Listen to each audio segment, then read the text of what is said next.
ఇది షార్ప్ సా, దీనిని మచటి అని కూడా అంటారు. దీని వినియోగం ఓడలను తయారు చేయడంలో ఉపయోగించబడుతుంది. ఇది ఒక చాలా ముఖ్యమైన పరికరం. ఇది దీని హ్యాండిల్.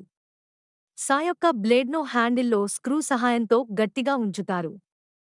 బ్లేడ్ను శుభ్రపరిచేందుకు స్క్రూను విప్పుతారు.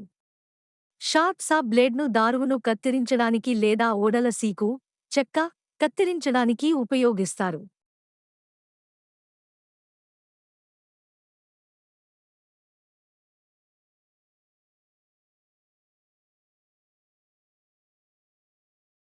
లకడికి కత్తిరించాల్సిన ముక్కను తీసుకుని షార్ప్ సా సహాయంతో దానిపై ఒక మార్క్ వేయండి. తరువాత సున్నితంగా ముందుకు మరియు వెనక్కి చలనం చేస్తూ ఆ ముక్కను జాగ్రత్తగా కత్తిరించడం ప్రారంభించండి.